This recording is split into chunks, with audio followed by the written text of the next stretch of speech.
मित्रांनो, मी स्वाती तोरसेकर एशा पृथ्वीमध्ये तुमचं स्वागत करते. पाकिस्तानमध्ये ब्रिगेडियर एस के मलिक यांनी एक पुस्तक लिहिलं होतं. हे पुस्तक लिहिलं तेव्हा ते ब्रिगेडियर होते. त्यानंतर अर्थात त्यांना बढती सुद्धा मिळालेली होती. पण पुस्तक तुम्ही बघाल तर त्याच्यावर नाव ब्रिगेडियर एस के मलिक असंच लेखकाचं आलेलं आहे. पुस्तकाचं नाव आहे कुरानिक कॉन्सेप्ट ऑफ वॉर. कदाचित तुमच्यापैकी काही जणांनी हे पुस्तक बघितलं असेल, वाचलं असेल, तेव्हा त्यांना विषयाची जरूर कल्पना आहे. पण ज्यांना विषयाची कल्पना नाही, त्यांच्यासाठी थोडी तोंडओळख देते. ती करण्यापूर्वी तुम्हाला एक गोष्ट मला स्पष्ट करायची आहे, की मी काही इस्लामची अभ्यासक नाही किंवा त्या धर्माची मला पूर्णपणे कल्पना आहे किंवा त्यातल्या ज्या सगळ्या खाचाखोचा आहेत, त्या सगळ्या मला कळतात असा माझा बिलकुल दावा नाही. हा संपूर्ण जो व्हिडिओ आहे तो मी एस के मलिक यांच्या पुस्तक आणि त्याच्यामध्ये आलेला विषय ह्याच्यापुरता मर्यादित आहे, हे पहिल्यांदा स्पष्ट करते आहे. जे काही मी बोलणार आहे त्याला कुरानिक कॉन्सेप्ट ऑफ वॉर असं एस के मलिक यांनी नाव दिलेलं आहे. असाच जर का जो कॉन्सेप्ट ते म्हणतात तसा कॉन्सेप्ट कुराणात प्रत्यक्ष आहे की नाही, ह्या अ, ह्या कॉन्ट्रोव्हर्सी मध्ये मी जात नाही किंवा म्हणजे असं कुराणात लिहिलंय का नाही, ह्याबाबत मला त्याच्यात खोलात जायचं नाहीये. पण एक पाकिस्तानी ब्रिगेडियर त्याला कुरानिक कॉन्सेप्ट म्हणतो, हे माझ्या दृष्टीने महत्वाचं आहे. आणि ते का महत्वाचं आहे? एक ब्रिगेडियर आहे, तो एक युद्धाची संकल्पना, कुराणामधली युद्धाची संकल्पना असा हा विषय झाला त्यांच्या पुस्तकाचा. त्यावर का लिहितो आहे, ही माझ्यासाठी कुतूहलाची गोष्ट होती. आणि तेव्हा मी बघितलं, की त्या पुस्तकामध्ये त्यांनी जे एक्सप्लेन केलंय, तो अत्यंत महत्वाचा आणि गहन विषय आहे. हे पुस्तक महत्वाचं कशासाठी? तुम्ही म्हणाल असे किती ब्रिगेडियर पाकिस्तानात होऊन गेले आणि त्यांनी किती पुस्तकं लिहिली असतील. ह्याची दखल घेण्याची गरज काय? तर ती दखल घेण्याची गरज अशासाठी आहे, की त्यावेळी एस के मलिक यांनी जेव्हा पुस्तक लिहिलं, तेव्हा पाकिस्तानचे राज्यकर्ते होते जनरल झियाउल हक. आणि या झियांनी त्या पुस्तकाला प्रस्तावना लिहिलेली आहे. तेव्हा ही पुस्तकाचं वजन वाढवणारी गोष्ट तर आहेच. यापुढे जाऊन जेव्हा पाकिस्तान मधले आर्मी मधले ऑफिसर्स प्रशिक्षण घेत असतात, त्यावेळी त्यांच्यासाठी हे पुस्तक वाचणं हे त्यांच्या पाठ्यक्रमाची गोष्ट बनवून टाकली होती. तेव्हा पाठ्यक्रमामध्ये जे पुस्तक घातलं गेलं, ज्याचं नाव कुरानिक कॉन्सेप्ट ऑफ वॉर आहे, असं हे महत्वाचं पुस्तक आहे. पुस्तकाचं महत्व काय? ह्याची साधारण पार्श्वभूमी तर तुम्हाला सांगितली. पण त्याचं महत्व आपल्याला तेव्हाच कळेल, जेव्हा त्याच्यात काय लिहिलेलं आहे एस के मलिक यांनी, ह्याचा आपण शोध घ्यायला लागतो. पाकिस्तान आणि त्याचा गाझवा-ए-हिंद ही त्याची जी एक ईर्ष्या आहे, असूयेने तडफडाट होत असतो त्यांचा, त्याचा आणि आपला परिचय हा अतिशय जुना झालेला आहे आता. म्हणजे जन्म झाला तेव्हापासून पाकिस्तान तेच बोलत आलेला आहे, की गाझवा-ए-हिंद करायचा आहे आणि गाझवा-ए-हिंद कशाला करायचा आहे? तर इथली जी संस्कृती आहे, जो सनातन धर्म आहे, हिंदू धर्म आहे, त्याचा नायनाट, इथे राहणाऱ्या लोकांचं असं ना तसं पूर्णपणे धर्मांतर करून आणणं त्याच्यामध्ये, इथे कुठल्याही सनातन धर्माच्या खाणा-खुणा पुसून टाकणं, हिंदू संस्कृतीच्या खाणा-खुणा पुसून टाकणं, हा त्यांचा सर्वात मोठा ऑब्जेक्टिव्ह आहे. आणि तो ऑब्जेक्टिव्ह साध्य करण्यासाठी ते गाझवा-ए-हिंदची घोषणा देत असतात. गाझवा-ए-हिंदची घोषणा देतात आणि त्याच्यासाठी कुरानिक कॉन्सेप्ट ऑफ वॉर, पुराणामधली युद्धाची संकल्पना काय, हे एक पाकिस्तानी ब्रिगेडियर आपल्या अनुयायांना शिकवत असतो. शिकवतो म्हणजे त्या पुस्तकात लिहितो आणि त्या पुस्तकात जे लिहिलंय ते पाठ्यक्रमात टाकलं जातं. सगळं अधिकृतरित्या झालेलं आहे, लक्षात घ्या. त्यामुळे हे पुस्तक अत्यंत महत्वाचं आहे. तेव्हा एस के मलिक ह्या पुस्तकामध्ये काय म्हणतात, ह्याचा मी थोडक्यात इथे उल्लेख करणार आहे. पुस्तक जवळ-जवळ 200 पानाचं आहे, त्याच्यामुळे अर्थातच सगळ्या गोष्टी लिहून तुम्हाला सांगता येणार नाहीत. पण त्याची जी मूळ थीम आहे आणि त्या थीम भोवती जे पुस्तक लिहिलं गेलेलं आहे, ती थीम आपल्यासाठी अतिशय महत्वाची आहे. आणि ही थीम काय आहे नेमकी? त्या एस के मलिक असं म्हणतात, की जगामध्ये अनेक युद्धतंत्र उपस्थित आहेत, उपलब्ध आहेत. पण कुराणिक कॉन्सेप्ट ऑफ वॉर, कुराणाची संकल्पना जी आहे युद्धाची, ती सर्वश्रेष्ठ आहे. ती सर्वश्रेष्ठ का आहे? कारण ही संकल्पना तुम्ही वापरलीत, तर मुळात शत्रूची लढण्याची इच्छाच तुम्ही मारून टाकता. जेव्हा शत्रूची लढण्याची इच्छा मरते, तेव्हा तो लढण्याच्या परिस्थितीत राहत नाही. परिस्थितीत राहत नाही म्हणजे काय? त्याच्या हातामध्ये आयुध नाहीत असं नाहीये. त्याच्या सोबत सवंगडी नाहीत असं नाहीये. पण त्याला इथे प्रतिकार करावासा वाटत नाही. म्हणजेच तो सरेंडरच्या भूमिकेमध्ये येतो. सरेंडरच्या भूमिकेमध्ये आलेला माणूस काय करतो? तर तो तुम्हाला शरण जातो म्हणजेच तुम्ही जे सांगता ते सगळं म्हणणं मी मान्य करीन, ते आज्ञा पालन करीन, असं आधी स्वतःच्या मनाला पटवतो आणि मग तुमच्या समोर येऊन शरण जात असतो. तेव्हा अशी ज्याची युद्ध लढण्याची इच्छा मेलेली आहे, असा शत्रू तुमच्या समोर असला, तर तुम्हाला रक्तपात करण्याची गरज नसते. आर्ग्युमेंट कसं उभं केलेलं आहे, हे बघण्यासारखं आहे. तेव्हा शत्रूची लढण्याची इच्छा मारून टाका, तर तुम्हाला लढाईमध्ये सहज विजय मिळू शकतो. मग ही इच्छा मारून कशी टाकायची?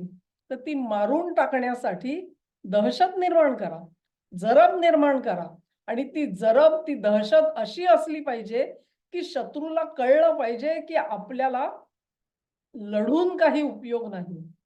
आणि तो लढून काही उपयोग नाही हे त्याच्या डोक्यात बसलं. लढण्याची इच्छा मेली, की तो आपोआप तुम्ही सांगता त्या आज्ञांचं पालन करायला लागेल. तुम्हाला त्याच्या हातून जे घडवून आणायचं आहे, ते तो आपसूक करायला सुरुवात करेल आणि म्हणून रक्तपात टळू शकेल.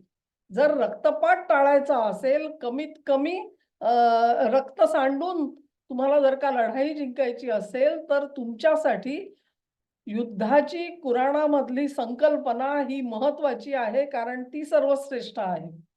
हे एस के मलिक यांचं प्रतिपादन आहे.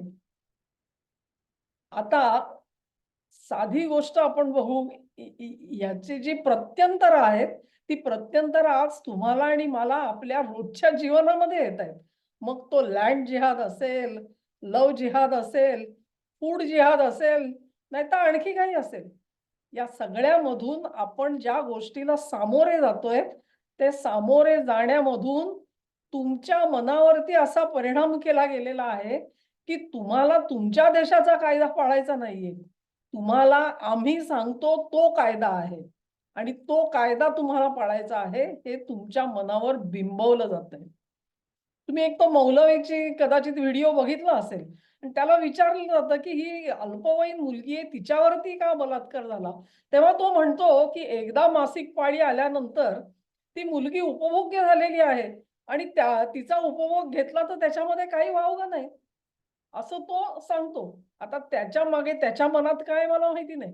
तेव्हा हा त्याच्या मनामध्ये बसलेला कायदा आहे आणि तो कायदा तो वापरतो. तुमच्या कायद्यामध्ये काय लिहिलेलं आहे याचा आणि त्याचा सुतराम संबंध नसतो.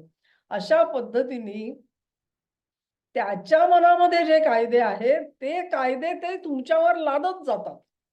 आणि तुम्हाला त्याची सवय होते, की हां, हे असंच, असंच होत असतं. ही तुम्हाला सवय लावली जाते. पश्चिम बंगालच्या जनतेचं बघा काय झालेलं आहे. काय दयनीय अवस्थेमध्ये लोक तिथे जगत होते, हे आता आपल्याला समजतं आहे. इतके व्हिडिओज बाहेर येत आहेत. त्याच्यामधला म्हणजे मी तर कित्येक व्हिडिओ बघितले, तुम्ही सुद्धा सगळ्यांनी बघितले असतील. काल परवा शमीक मोइत्रा नावाचे अतिशय अनुभवी आणि मी म्हणेन विद्वान गृहस्थ आहेत. इश्करण सिंग भंडारी ह्यांच्या चॅनेलवरती ते आलेले होते आणि त्यांनी एक घटना सांगितली. त्या घटनेमध्ये असाच एक माणूस जो आहे तो एका घरामध्ये शिरतो आणि अनन्वित अत्याचार करायला सुरुवात करतो. आणि त्याचं लाईव्ह तुमचं काय ते चित्रीकरण करून ट्रान्समिट करत असतो. तेव्हा त्याला विचारलं, की "अरे बाबा तू हे करतोयस, तू आणखी त्याचं चित्रीकरण कशाला करतोयस?" तेव्हा तो म्हणाला, की "साहेब हे जर का मी केलं नाही, तर माझ्या घरातल्या आया-बहिणी सुरक्षित राहणार नाहीत. तेव्हा त्यांना सुरक्षित राखायचं असेल तर मला इथे येऊन हा अत्याचार करावा लागतोय आणि मी अत्याचार केला त्याचा पुरावा तिकडे ब्रॉडकास्ट करावा लागतोय. आलं लक्षात तुमच्या? शत्रू तुमच्या इच्छेप्रमाणे वागायला कसा लागतो? का लागला तो वागायला? कारण त्याच्यावरती दहशत अशी आहे, जरब अशी आहे, की तू हे केलं नाही तर तुझ्या घरातल्या स्त्रिया सुरक्षित राहणार नाहीत. त्यांचं काय होईल ते बंगालच्या इतर जनतेवरून आपण बघितलेलं आहे. आर.जी. कारमध्ये ती जी मेडिकल स्टुडंट होती, तिच्यासोबत काय केलं गेलं, हे आज जनतेपासून लपून राहिलेलं नाहीये. तेव्हा त्या माणसाला काय दहशतीखाली तो असेल, जरब असेल कल्पना करा, की तो हिंसा करायला प्रवृत्त झाला. गुन्हा करायला प्रवृत्त झाला का? तर मला माझ्या घरामधली माणसं सुरक्षित राखायची आहेत. ह्याला दहशत म्हणतात, ह्याला जरब म्हणतात आणि याला म्हणतात कमीत कमी रक्तपातामध्ये शत्रूला जिंकणं. याला म्हणतात Quranic concept of war. Brigadier Malik यांच्या व्याख्येनुसार त्या पुस्तकामध्ये जे लिहिलेलं आहे, शत्रूची लढाईची इच्छा मारून टाकली. तो जो माणूस आहे त्याला असं का नाही वाटलं, की मी लढायला उभा राहीन. माझ्या घरातल्या स्त्रियांच्या रक्षणासाठी मी उभा राहीन. मला हे करण्याची गरज नाही. हे जर का त्याच्या मनात आलं नसेल, म्हणजेच त्याची लढण्याची इच्छा मारून टाकली गेलेली आहे. आलं लक्षात तुमच्या? पुराणिक कॉन्सेप्ट ऑफ वॉर जो एस.के. मलिक यांनी लिहिला, तो बंगालमध्ये प्रत्यक्षात उतरवला गेलेला होता. पण मला कौतुक या गोष्टीचं वाटतं, की पश्चिम बंगालची सगळी जनता त्याच्या पुढे शरण गेली नाही. ही जी कुरानिक कॉन्सेप्ट ऑफ वॉर असं एस.के. मलिक म्हणतात, त्या संकल्पनेसमोर संपूर्ण जनतेने गुडघे टेकले नाहीत. याचा पुरावा आज निवडणुकीच्या रिझल्टमध्ये आपल्याला दिसतो आहे. त्या जनतेनी वाट बघितली. एका संधीची वाट बघितली. इतक्या निवडणुका झाल्या, त्यांना मतदान करायची मोकळीक मिळालेली नव्हती. कारण जो मतदानाला बाहेर पडेल, जो भाजपचा मतदार असेल, त्याचं काय होतं, हे ती आज ती महिन्यात 4 का ₹5,000 कमवणारी मोलकरीण आहे ना, तिच्यावरती जो अत्याचार झाला आणि तिला आज उमेदवार बनवलं गेलेलं आहे, तिच्या उदाहरणातून आपल्याला समजतं आणि हे एक उदाहरण नाहीये. वस्ती-वस्तीमधून अशी उदाहरणं घडवली गेलेली होती. तेव्हा तुम्हाला मोकळीक नव्हती साधं मत देण्याची. तुम्ही लढण्याची इच्छा तर सोडूनच द्या. अशी ही जनता दबा धरून बसलेली होती. ती शरण गेलेली नव्हती. तिला जेव्हा लक्षात आलं, की मी माझ्या इच्छेनुसार मत देऊ शकतो आणि निवडणूक संपल्यानंतर सुद्धा माझ्यावरती हल्ले होणार नाहीत. म्हणजे यदाकदाचित ममता बॅनर्जी परत निवडून आल्या, तरी देखील माझ्या जीवाला धोका नाही. किमान सी-आर-पी-एफ या राज्यामध्ये आहे, तोपर्यंत तरी असा धोका नसेल. ही जेव्हा जनतेला खात्री पडली, तेव्हा लोक बाहेर आले आणि 92% मतदान करून त्यांनी ममतांना हरवलं आणि भाजपला जिंकवलं. तेव्हा तो जो ती दहशत जी तयार झालेली होती आणि तुमची लढण्याची इच्छा मारून टाका, त्याच्यासाठी ही उदाहरणं तयार केली गेली. बघ, तू ऐकलं नाहीस तर तुझं काय होईल लक्षात घे. तू ऐकलं नाहीस तर काय होईल, तुझ्या कुटुंबाचं काय होईल लक्षात घे. ही त्याला म्हणतात ना केस स्टडी, तसे तुमच्या समोर आदर्श निर्माण केले गेले. हे आहे. हे होईल तुमच्यासोबत. तेव्हा हे जे आहे ना, त्याला जनता शरण गेलेली नव्हती. एक संधी मिळाली आणि त्या जनतेनी ती यशस्वीरित्या वापरली आणि जग कुठून कुठे बदललंय बघा. तेव्हा एस.के. मलिक यांनी भले तो विषय मांडला असेल, दहशत निर्माण करा, जरब निर्माण करा. आमच्यावर हल्ला केला तर अणु हल्ला करू म्हणून ते सांगत असतात ना कायम आपल्याला. त्या अणु हल्ल्याला तुम्ही घाबराल आणि तुम्ही शरण जाल, ही कल्पना आहे. प्रत्यक्षात अणुबॉम्ब वापरण्याची गरज नसते. तुमची आमची धमकीच मोठी आहे आणि त्या धमकीसमोर तुम्ही शरणागती पत्करा, ही कॉन्सेप्ट आहे. ही कॉन्सेप्ट पश्चिम बंगालच्या जनतेने नाकारली. आणि त्यांनी त्या शक्तींचा बिमोड केला, सपशेल पराभव केला. तेव्हा शत्रूची लढण्याची इच्छा मारणं इतकं सोपं नसतं. इतका छोटासा जरी धडा या शक्तींनी घेतला, तरी त्यांना काहीतरी भवितव्य उरेल. पण त्यांना स्वतःमध्ये काहीही चुकीचं दिसतच नाही कधी. त्यांना ह्याच्यामधून धडे घेण्याची गरज भासत नाही. ते आता एवढेच इमले बांधतील, की अच्छा एवढी दहशत पुरेशी नव्हती का? म्हणजे ह्याच्यापेक्षा आणखी किती दहशत निर्माण करू, तर लोक माझं ऐकायला लागतील. ह्याचा ते विचार करतील. ते इथे थांबणार नाहीत. त्यांच्या लक्षात आलं, की या पातळीपर्यंत काही जनता आपल्याला बघत नाही. ते ह्याच्या पुढची पातळी गाठायला पाहिजे. तर ती गाठायला ते सुरुवात करतील. ती केली त्यांनी तरी चालेल, पण त्यांना जे आव्हान उभं केलं आणि त्यांचा सपशेल पराभव करून दाखवला, ही माझ्यासाठी एक ऐतिहासिक गोष्ट आहे आणि ती तुमच्यासोबत शेअर करावी म्हणून हा व्हिडिओ मी बनवला. हा व्हिडिओ तुम्हाला आवडला असेल तर लाईक करा, शेअर करा आणि चॅनेलला सबस्क्राईब करा आणि तुमचं सहकार्य असंच चालू ठेवा. नमस्कार.